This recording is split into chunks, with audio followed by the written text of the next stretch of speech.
Yo, Ricky Fontaine from the Memphis 10. You know, I'm on one yet again, getting started here on our Black Four Horsemen podcast / video, whatever you guys want to call it again. As you can see, we kind of light today, but hey, it doesn't matter. It doesn't stop no show. It doesn't stop wrestling from happening, right? It doesn't stop life from happening, right? Yeah, but shout out to all the rest of my guys, man, putting in work wherever they may be. But you guys got me today, and we about to get started. All right, look, don't forget to like this video, subscribe, forward it. We're going to talk about some things that's happening with the WWE on Smackdown and Raw and all things wrestling, things that have to deal with wrestling, and just life in general, just depending on if we get to that point, right? All right, so look, don't forget to, like I said, like this video, subscribe, push it out there to everybody else. Hey, we are at Black Four Horsemen on Twitter and Instagram, so don't forget to check us out on those platforms. And yeah, so I want to go ahead and jump right into it. Let's get started. I was trying to plug up my laptop and stuff to see if I can get this Knicks Pacers game going on, but it looks like the Knicks are going to hold serve at the crib, barring some kind of crazy comeback by the Pacers, but it's 112-88. The Knicks, and I know that that place is jumping right now, and they're looking to have a 3-2 lead going back to Indiana, hoping that they could close it out. They did get one there before, and no, did they? No, I think they did. No, they didn't get one there because they both held serve on home because New York got the first two. Then Indiana came back and took two more. So let's see where that's going to go. But anyway, we ain't talking about that. We're talking about wrestling. All right, we're finna get into this wrestling right quick. So, all right. So what I want to start with now is the WWE Smackdown. All right. Smackdown is picking up. It's picking up. That seems like that's going to be the show for WWE right now, with the things that's going on with Cody being over there now, and Bianca, Jade, and that whole ordeal and stuff like that. A lot of star power on SmackDown. So we're going to start off with the King of the Ring matches. I think they were quarterfinal matches. We had Carmelo Hayes versus Baron Corbin, with Carmelo coming on top. Now, pause. Carmelo Hayes taking the dub on that one.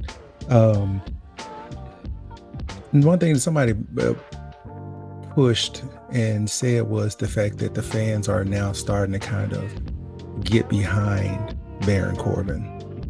Okay.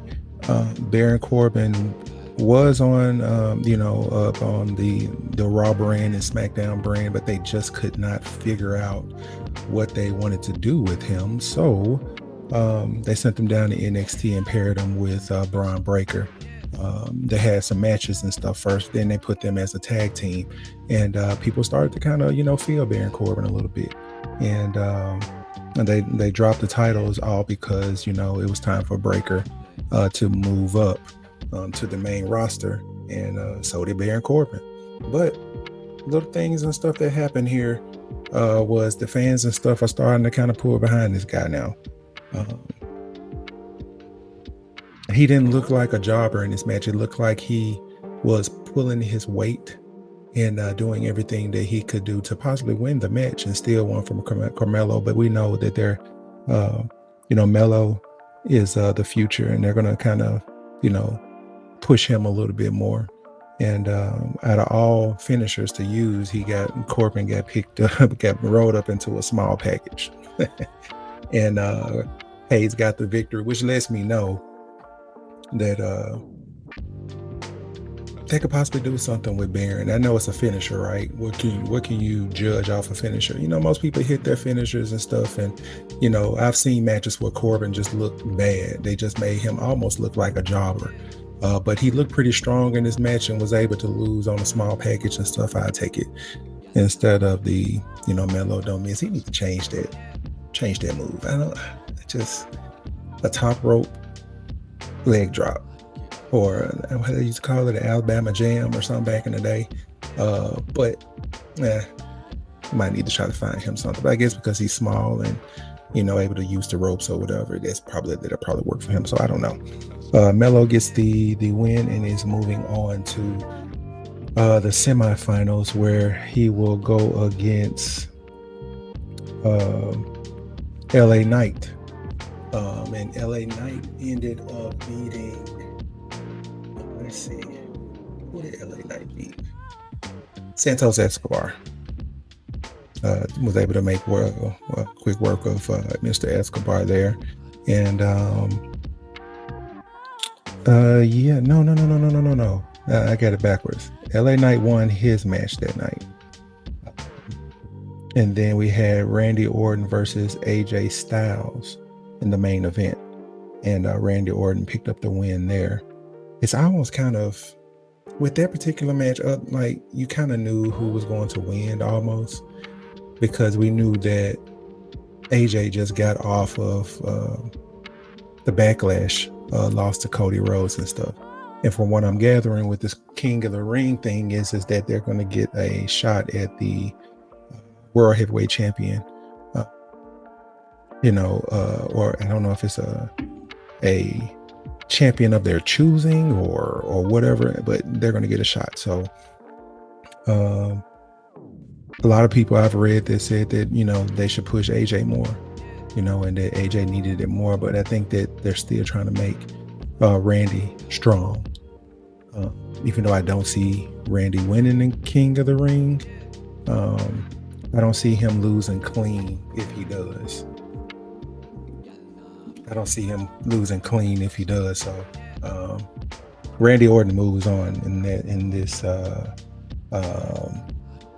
tournament. And then we had Dawkins versus Tonga, which was a pretty good match. They let Dawkins look like he was actually going to pull this off, but obviously when you're dealing with the bloodline, there is a numbers game.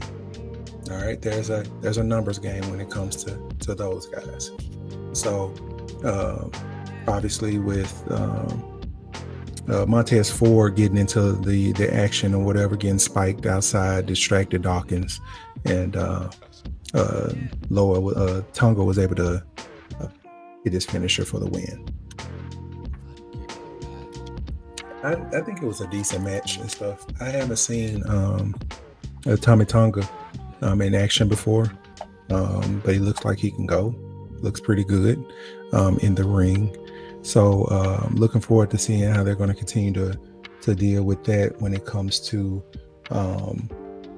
the quarterfinals that we're going to see next Friday, where Tonga and LA Knight tangle up, and then you got Carmelo Hayes and Randy Orton. Now, my opinion on those two matches, I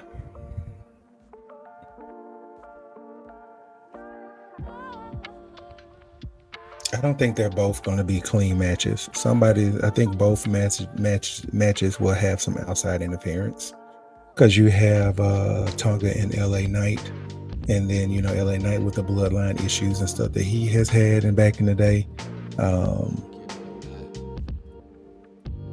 I'm thinking I'm going to see Tonga versus Orton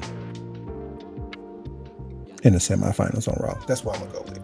That's what I'm gonna go with. I don't see Carmelo beating Randy Orton. I don't see it. It won't be clean if he does.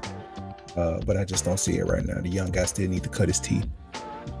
Then on the Queen of the Ring side of things, we had Jade Cargill and Piper Niven. Y'all know I'm a Piper Niven fan. You know what I'm saying? I wish that WWE would let her roll. No pun intended. I wish they would let her go and get to work out here. But unfortunately, they went up to somebody that they're pushing a little bit harder, and Jade Cargill. And Jade looked pretty decent. for her in her singles match there against Niven, picking up the win, even hitting her move on Niven, and it shows the strength of that girl, man. If done right, Jade is going to be the truth out here, man. It's going to be another coming to Bianca and possibly better. Don't know. Speaking of Bianca, Bianca and Candice LeRae had their match with Bianca coming out on top with that. Even, with some outside interference from, oh God, what is her name? I forgot her name already. But I say Candice LeRae and Indy Hartwell. You can kind of see they're taking their heel. They're slowly taking their heel persona to the next level, which is good. I need more women heel tag teams and stuff like that. So Bianca picks up the win there. Then you had Naomi versus Nia, which was a pretty decent match. Nia got hit with the Hurricanrana off the middle rope. That was dope. It was a pretty decent match, though. It was a good match. But Nia still pulled out the stops and was able to get the win in that match. So now we're looking at next Friday's matchup being Jade and Nia, which we saw a preview of that. And that gives a call back to the Women's Royal Rumble when Jade came in and single-handedly put Nia out of the Women's Royal Rumble. So we got some history there. That's going to be pretty good. And then we got Bianca Belair against our girl Tiffy time. The Tiffy time is about to go down. So I'm looking forward to this semifinal, these quarterfinals on SmackDown, man. It's going to be crazy. Jade, Nia, Belair, Tiffy, Tonga, LA Knight, Hayes, and Orton. It's going to be a dope Friday for King of the Ring qualifying matches, man. Quarterfinal matches. And we're going to see where that goes. I like what if I had to pick a brand right now that I'm rocking with SmackDown right now, because it seemed like they got a little bit more, but not discrediting Raw because they're doing their thing as well. Also, throughout the show, let's run over some quick little notes and stuff like that. Solo, the new tribal chief. I don't know about that. So he meets up with Paul Heyman in the back and lets him know that, hey, I've talked to Roman, and Roman told me that I can handle things right now. So I am the tribal chief, and you guys are to address me as such. And Paul Heyman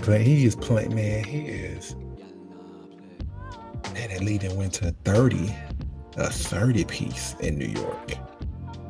You know what? Paul Heyman is doing a great job, man, in selling this like he wants no part of it. But he's hesitant on listening to Solo. Like there could be hell that break loose if the tribal chief gets any word of this, and the wise man didn't do anything to stop it. But what can you do? You got 3 nasty individuals out there, man, that's taking over the show and going out there jumping whoever, whenever they please. You know what I'm saying? So it's almost like, as we say, it's a tribal. It's the Bloodline 2.0. So things aren't where they used to be, and making them kind of like savages now, man. Like they're not caring about anything, man. They coming out there, they're kicking ass and taking names. You hear me?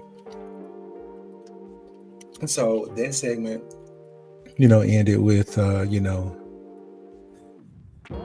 they trying with Solo. Solo, like, at first it was the quiet, I'm just sitting back looking, enforcer. Now he's calling the shots, and now he's having a mouthpiece and talking and stuff like that. And I just still got to get used to that. I got to get used to it. All right, so in Solo, the new tribal chief, we're gonna see where that goes week to week, man. Then we also had a new challenger for Cody Rhodes, ladies and gentlemen, and it's not who everybody thought it would be. In comes one Logan Paul. And so now I'm if I'm reading it right or what I heard, and just based off of the promo that they cut with, which was pretty decent, this is going to be a champion versus champion for the belts. Now, either two things can happen. One of which I think I put a high percentage on. I would put an 85% chance on this one that Cody wins and he wins both belts. Is that a way to try to strengthen the United States Championship again like it used to be? Who knows? They trying to just get rid of it? And maybe Cody just combine. I don't know. I read something that said he might combine the belts. I don't. How would that work? But anyway, I guess it could. I mean, they did the NXT women's tag team titles like that as well. You know, they were held. Somebody held both belts, and then all of a sudden, I think it was Raquel and Liv that had both belts from SmackDown, and the women's titles from WWE and NXT, and they just fused them into one. So now NXT doesn't have tag titles, but they're now about to introduce the women's North American title. Whatever. So the new challenger is Logan Paul, ladies and gentlemen. And like I said, I think that what's going to happen is that Cody's going to win this match. Or the other 15% that I said, titles can't change hands on disqualifications.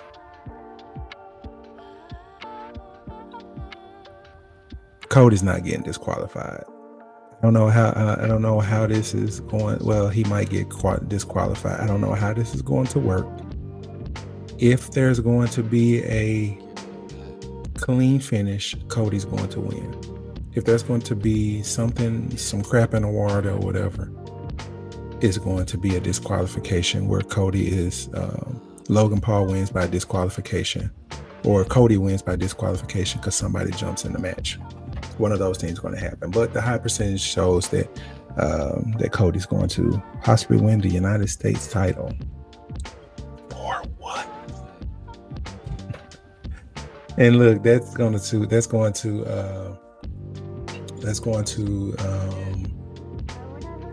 end this part of the WWE recap with SmackDown again. Right now, SmackDown is leading right now, man. I'm liking what they're doing right now.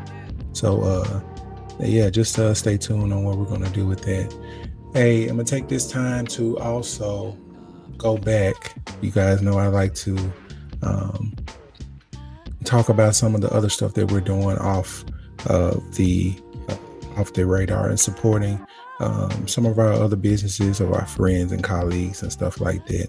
And one of the ones that I've talked about since day one of this podcast was our friends over at Creative Graphics, making dope shirts and apparel for the entrepreneur in you. You know what I'm saying? Positive meanings.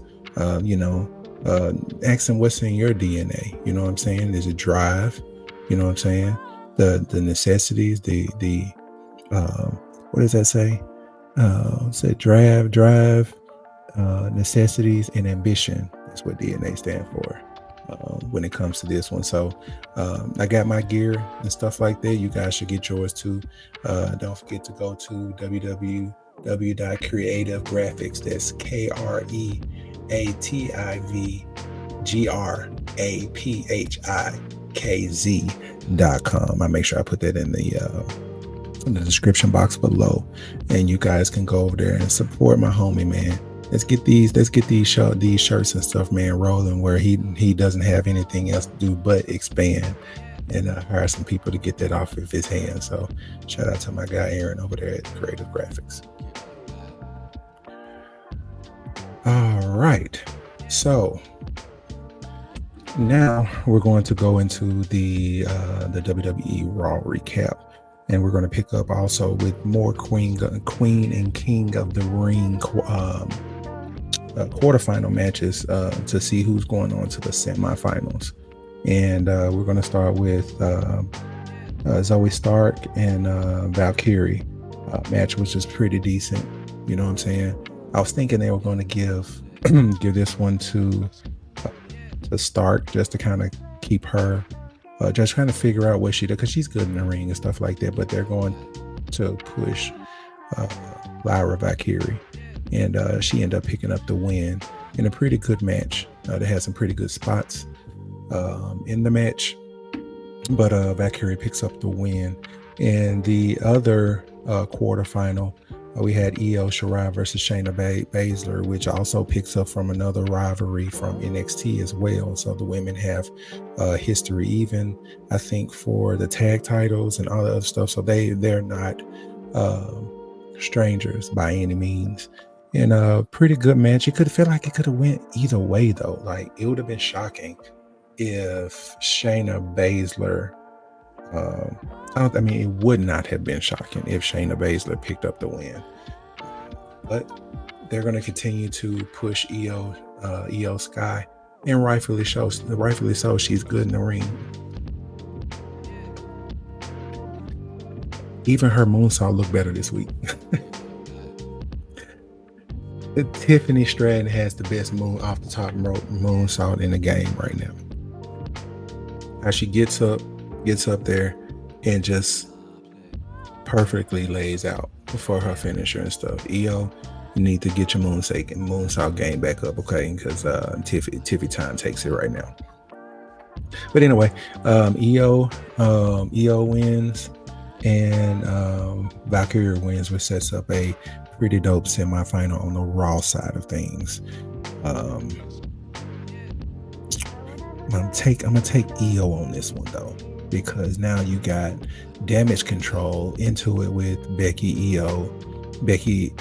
and Valkyrie and stuff like this. So we may have some outside interference going on here.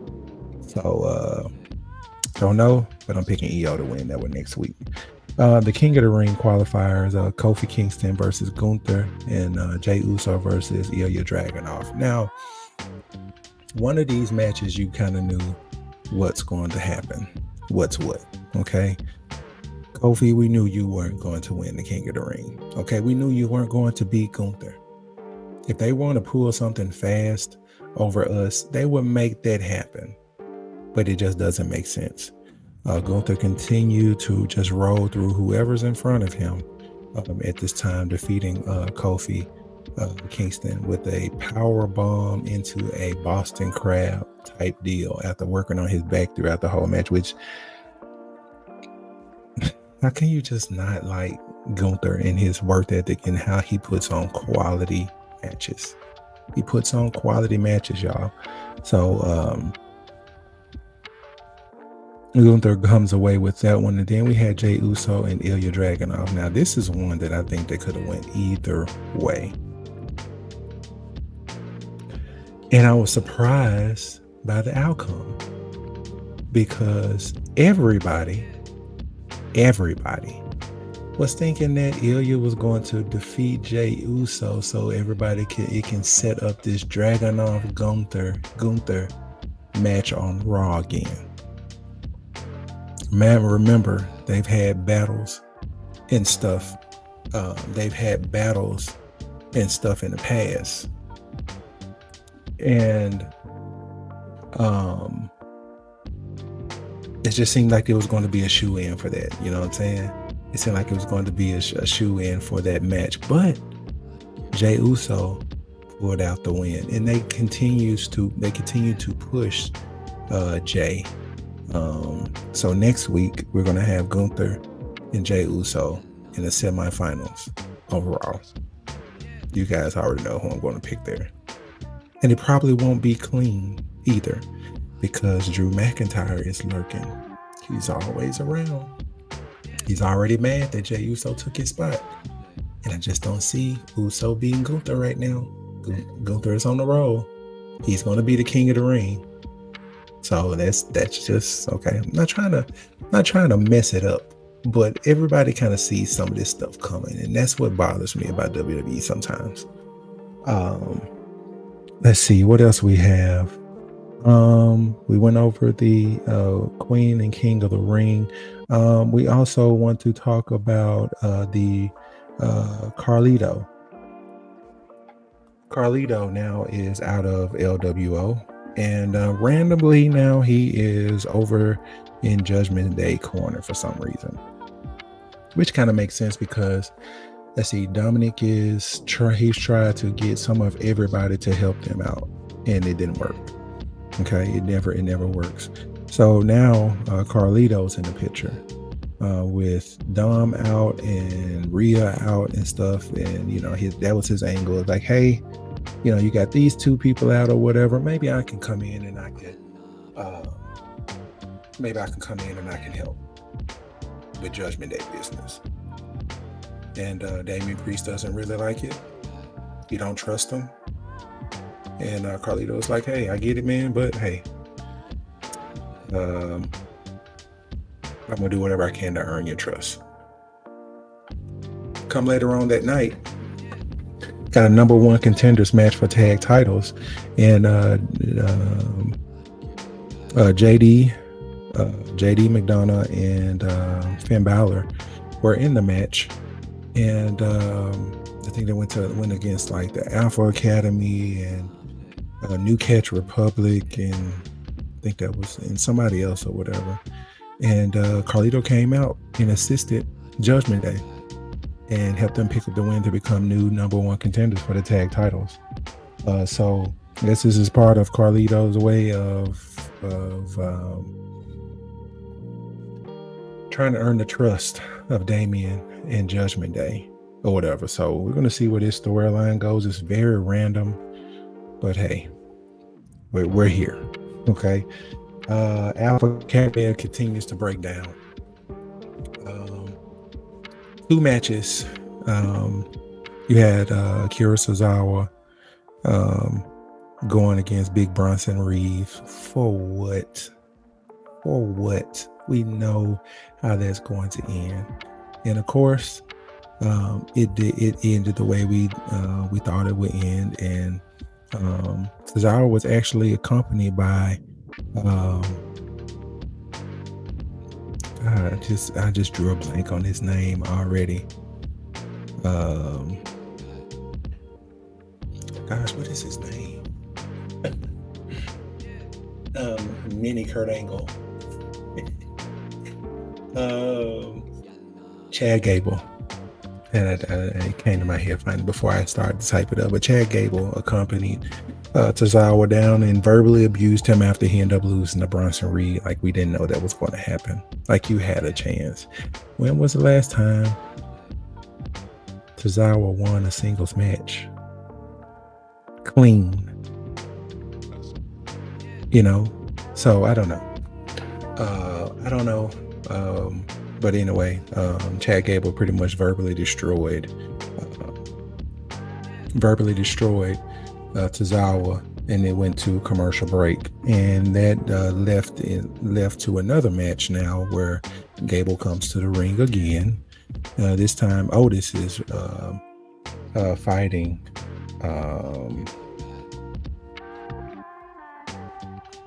Otis ended up losing to, I can't remember. I forgot who he lost to. But the main idea is that this Alpha Academy stuff is breaking down because Sami Zayn defeated Otis, like we knew that was going to happen, but it continues to show the further breakdown and deterioration of the Alpha Academy because Otis ended up saving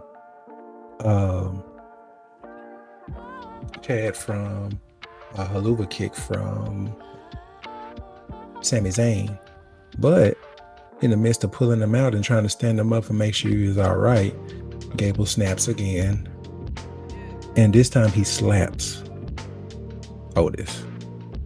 So all of this, if you go back and look at some of our other podcasts and stuff like that and videos and stuff that we have out there, we kind of seen this coming. So that continues to happen, and we're going to keep an eye on that. Are they going to turn against him, or are they just going to flat out kick him out and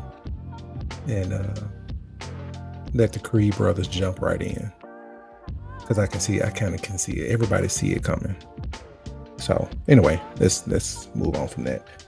Drew McIntyre and Damian Priest had a pretty spirited intro into Raw, with Drew coming out, walking straight out from outside into the ring, and starts whining and complaining about CM Punk again. And then actually turns his attention to the World Heavyweight Champion, Damian Priest, calling him a paper champion and yada, yada, yada. But this time, because Punk is not there, Damian Priest comes out and it's like, hey, you got something to say? Say it to my face. You know what I'm saying? So they had a pretty dope segment. And I'm liking Damian Priest on how he pretty much checked Drew McIntyre on how, like, if you would have just, and this is how I knew it was going to be a cash-in that night. It was going to be a cash-in. It was going to either be on Seth or it was going to be on Drew.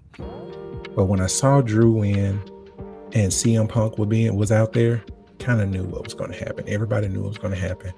He lost. He dropped the ball.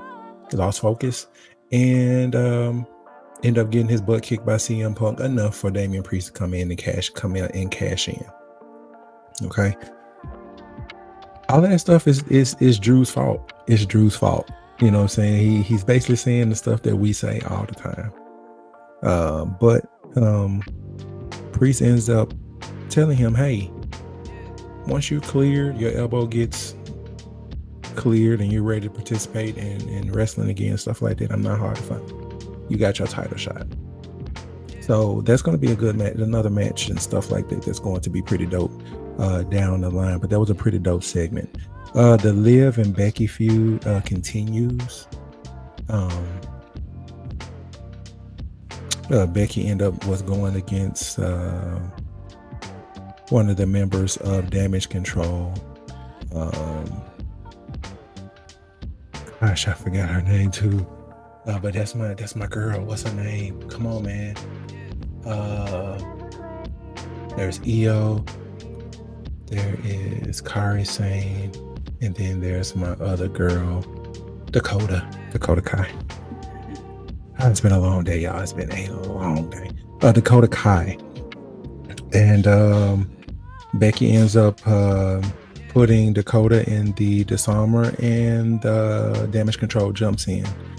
And Valkyrie comes out. She comes out and spoils it, clears the ring with Becky. True non-heel or crowd favorite, kind of deal. But then Liv Morgan comes in, attacks Becky from behind and stuff like that, and you guys continue to see this feud with Liv and Becky go and prepping them for their title match in Saudi Arabia next Saturday. So that's pretty much all of the highlights and stuff of Raw. Like I said, it's okay. It was entertaining. Like the matches and stuff were pretty dope. But most of the action is on Friday night with Smackdown, man. I'm not gonna lie. It's pretty dope. All right, so what we're gonna also get into also happened because we didn't do a show last week, so we didn't get a chance to talk about the backlash in France. Oh my gosh. How can I say this? We as Americans, I think we take advantage of the wrestling and stuff here because we just, we come in, we buy the tickets, we, make our signs and, we casually cheer give out bogus chants and stuff like that I'm gonna talk about in a little bit. That crowd was ridiculous, bro. I thought Puerto Rico was crazy. This crowd in France, the chants, like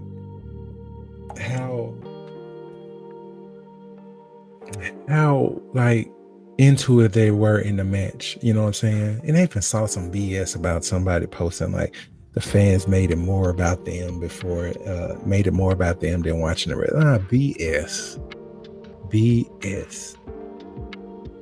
They just showed American crowds up. They didn't take advantage of it because you don't know when they're going to come back over there. So they're going to pack that arena. They're going to show their ass. And that's what they did. And it was a great show.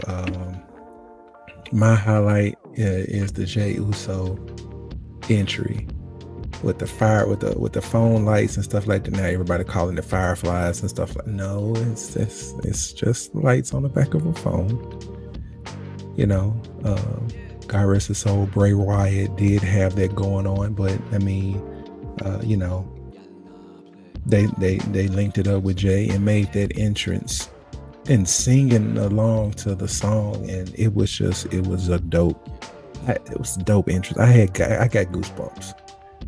I got goosebumps with that, and I got goosebumps with AJ Styles in the Cody Rhodes match, which has happened to be what I heard that they got 5 stars from the match. So shout out to them too for putting on like true superstars do with Cody ended up obviously getting the win because we talked about him already having the title going against Logan Paul. So let's see what else happened. We had Damian Priest and Jey Uso. Damian Priest came out with the win with the help of Judgment Day, and Damian didn't like that.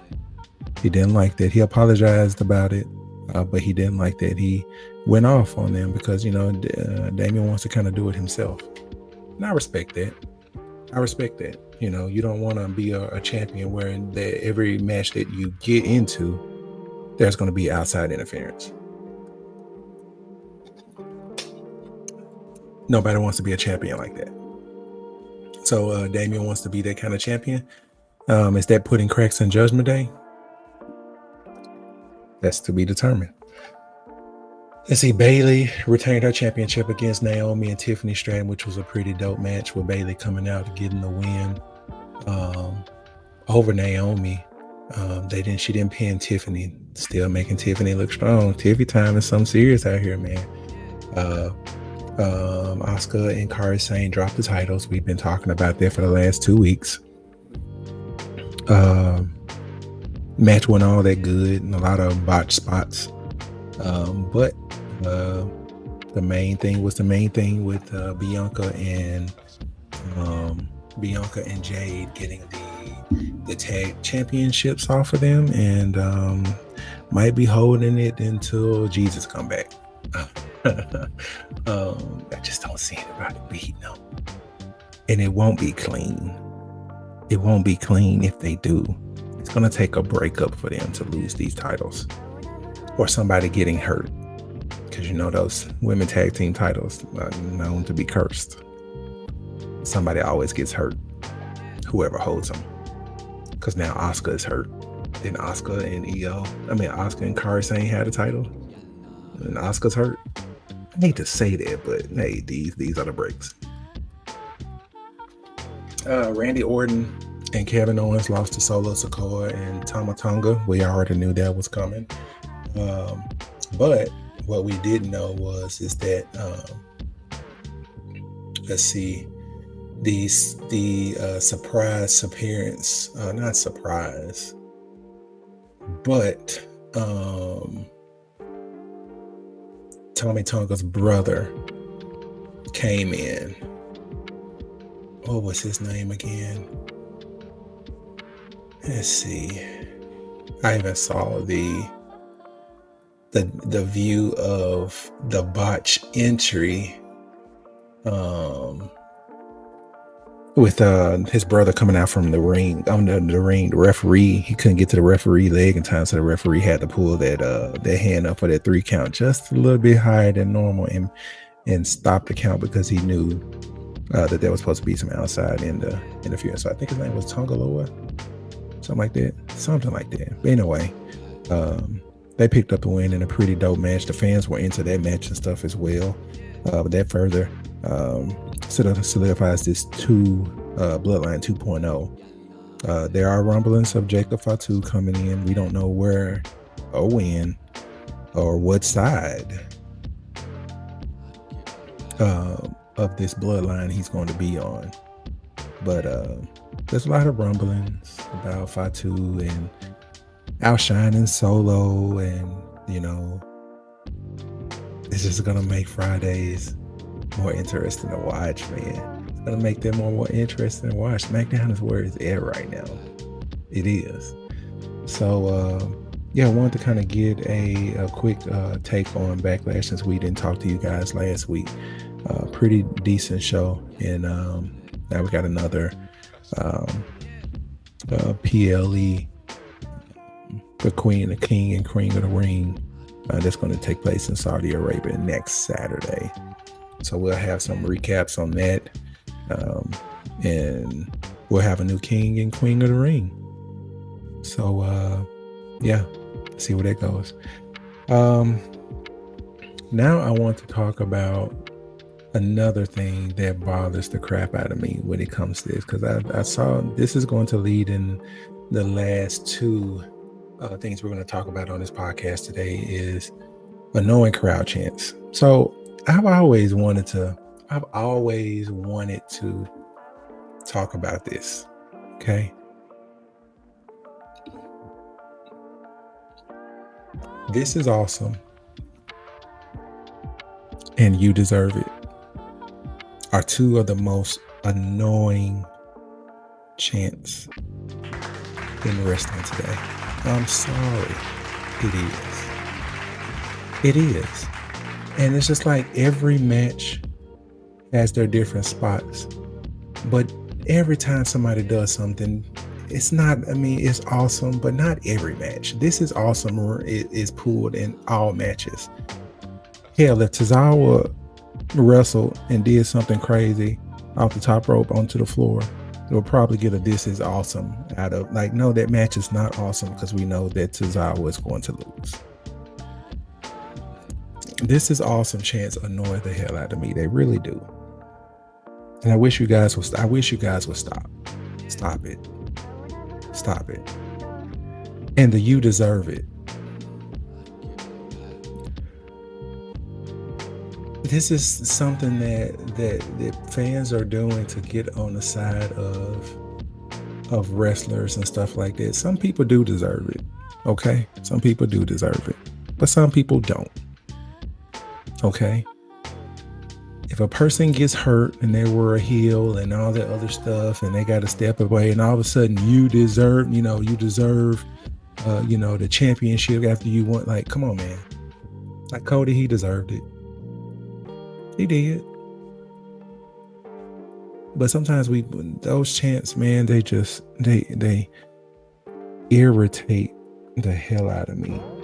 And I wish that Raw would black those chants out in certain things. Yeah, I'm a hater. I don't like that.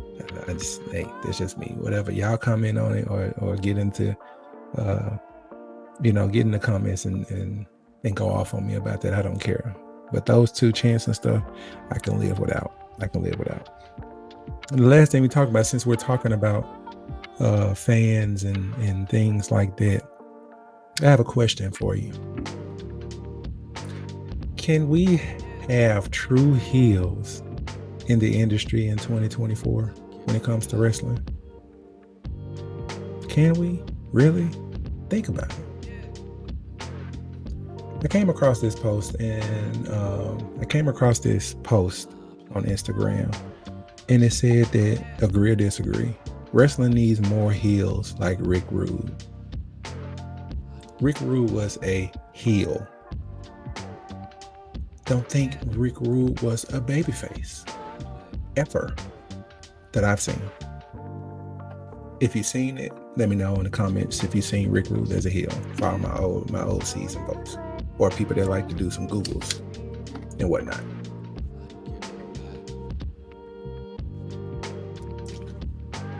But can people really be heels now in 2024? Me, I don't think so. There are people out here in the wrestling fans that just love. They will cheer you when you become stale. They will boo you. You become heel and you bad at. They'll cheer you again. I don't get it. It's either one or the other. We love to just be on bandwagons when it comes to certain people. Like Cody. Cody is white hot right now. Like sun hot. Like hotter than the sun hot right now. And, people are loving him. But there are little rumblings. There are people already tired of it. I put in the wrestling group, man. Shout out to our guys, man. Again, they're not here right now, but next week they'll hop on with me. But I liken Cody Rhodes' reign to Thanos in the Marvel era.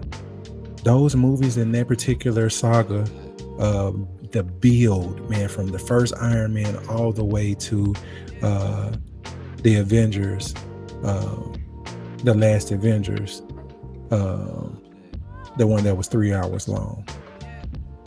After they defeated Thanos or whatever, we lost Iron Man, we lost Scarlet, the Black Widow, we lost a lot of people and stuff throughout this fight, right? So now we done got to the point where we defeated them, and it's like, what's next? What's next? Thanos is gone, right? So Thanos being Roman Reigns, we finally defeated Roman Reigns after 3-some years, okay? Even he got a we miss Roman and stuff, all kind of chants and stuff like that already. Just fickle wrestling fans. And now Cody is the champ, and it's like, now what? And people want instant results from Cody, and dude haven't been a champion a whole 2 months. Haven't been a champion a whole 2 months, and people are already complaining. So Cody will probably end up being a heel, but people are still going to cheer him. So it's hard to be a heel nowadays.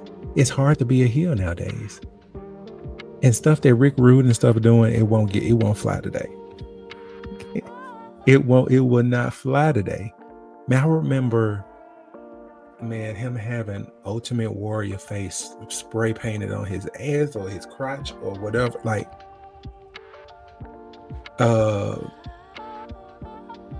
Velveteen Dream tried to bring that back with his tights, his creative tights.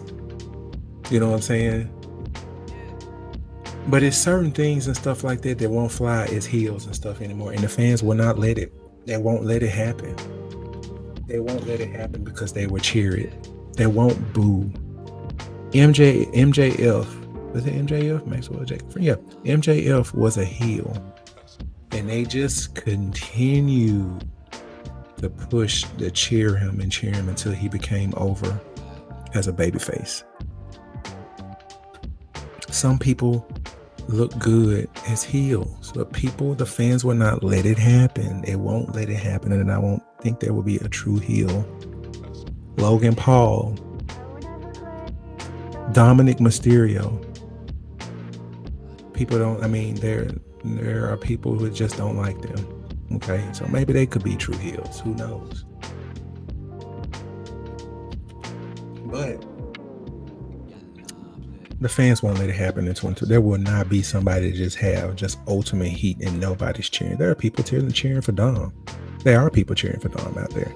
But in 2024, my opinion, based off of the Instagram post that I just saw, There is no true heel. There will never be a true heel like Rick Rude or anybody else again.